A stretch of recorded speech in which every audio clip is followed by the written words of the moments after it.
नमस्कार दोस्तों, स्वागत है आपका A1 GK स्टडीज़ में। आज की वीडियो में हम लेकर आए हैं हिंदी के टॉप क्वेश्चन आंसर जो सभी परीक्षाओं के लिए महत्वपूर्ण होंगे। अगर आप किसी भी परीक्षा की तैयारी कर रहे हैं तो ये वीडियो आपकी सहायता करेगी, इसलिए आप लोग वीडियो को शुरू से अंत तक ज़रूर देखें। इनमें से जितने भी क्वेश्चन के आंसर जानते हैं प्लीज़ कॉमेंट बॉक्स में ज़रूर दीजिएगा, और चैनल पर नए हैं तो प्लीज़ चैनल को लाइक और सब्सक्राइब भी ज़रूर कर लीजिए। चलिए आगे बढ़ते हैं। आज का आपका पहला सवाल है, निम्न में से कौन सी बोली पूर्वी हिंदी के अंतर्गत नहीं आती है? आपके ऑप्शन से ए छत्तीसगढ़ी, बी मगही, सी अवधी, डी बघेली। सही जवाब ऑप्शन बी मगही। पूर्वी हिंदी के अंतर्गत 3 बोलियां हैं, अवधी, बघेली और छत्तीसगढ़ी। मगही बोली पूर्वी हिंदी में शामिल नहीं है, बल्कि यह बिहारी हिंदी की बोली है। अगला सवाल है, हरि शब्द का अर्थ क्या है?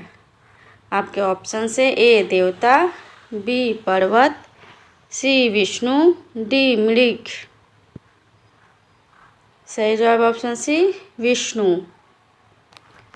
अगला सवाल है, राग मियाँ का मल्हार का रचयिता किसे माना जाता है? आपके ऑप्शन से ए तानसेन, बी बैजू बावड़ा, सी अमीर खुसरो, डी स्वामी हरिदास। जवाब दीजिएगा। सही जवाब ऑप्शन ए तानसेन। राग मियाँ का मल्हार का रचयिता अकबर के 9 रत्नों में से एक तानसेन को माना जाता है। अगला सवाल है, अजात शत्रु में कौन सा समास है? आपके ऑप्शन से ए तत्पुरुष, बी द्वंद्व, सी कर्मधारय, डी बहुव्रीहि। बताइए अजात शत्रु में कौन सा समास है? सही जवाब ऑप्शन डी बहुव्रीहि। अजात शत्रु शब्द में बहुव्रीहि समास होता है। बहुव्रीहि समास में कोई पद प्रधान नहीं होता, दोनों पद मिलकर किसी और खास अर्थ की ओर संकेत करते हैं। अगला सवाल, लघुर्मी में कौन सी संधि है? आपके ऑप्शन से ए आयादी, बी दीर्घ, सी वृद्धि, डी यण। इनमें से किसी भी प्रश्न का उत्तर जानते हैं तो प्लीज़ कमेंट बॉक्स में ज़रूर दीजिए। सही जवाब ऑप्शन बी दीर्घ। लघुर्मी शब्द में दीर्घ स्वर संधि है। इसका संधि विच्छेद लघु धन ऊर्मी होता है। जब किसी शब्द के बीच में बड़ी आ, ई, उ की मात्रा हो वहाँ दीर्घ संधि होता है। अगला सवाल है, कपूर शब्द क्या है? कपूर शब्द क्या है? आपके ऑप्शन से ए तत्सम, बी तद्भव, सी देशज, डी विदेशज। सही जवाब ऑप्शन बी तद्भव। कपूर शब्द तद्भव है। इसका तत्सम शब्द कर्पूर होता है। अगला सवाल, एक मुंह दो बात मुहावरे का क्या अर्थ है? आपके ऑप्शन से ए अत्यधिक बातें करना, बी बहुत कम बोलना, सी अपनी बात पलट जाना, डी बात बनाना। ये सभी प्रश्न परीक्षा के दृष्टिकोण से बहुत ही महत्वपूर्ण हैं। सही जवाब ऑप्शन सी अपनी बात से पलट जाना। अगला सवाल, प्रत्येक चरण में 16 मात्रा वाला 4 चरणों का सममात्रिक छंद कौन सा है? आपके ऑप्शन से ए दोहा, बी सोरठा, सी रोला, डी चौपाई। जवाब दीजिएगा। सही जवाब ऑप्शन डी चौपाई। अगला सवाल, अधरों में राग अमंद पिए, अलकों में मलयज बंद किए, पंक्ति में कौन सा रस है?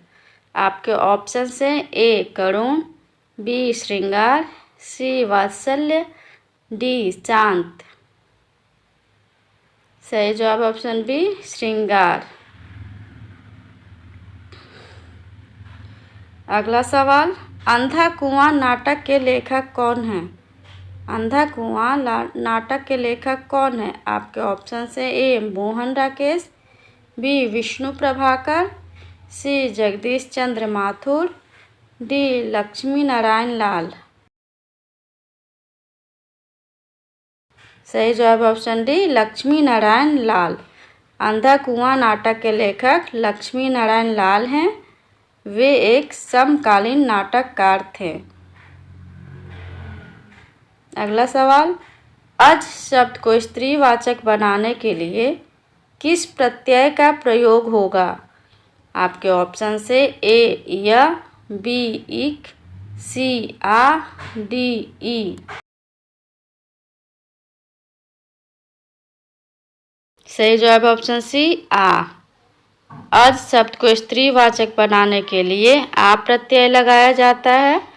अज शब्द का अर्थ बकरा होता है और इसका स्त्रीलिंग शब्द बकरी होता है। अगला सवाल, उल्का सी रानी दिशा दीप्त करती थी। पंक्ति में कौन सा अलंकार है? आपके ऑप्शन से ए यमक, बी रूपक, सी उत्प्रेक्षा, डी उपमा।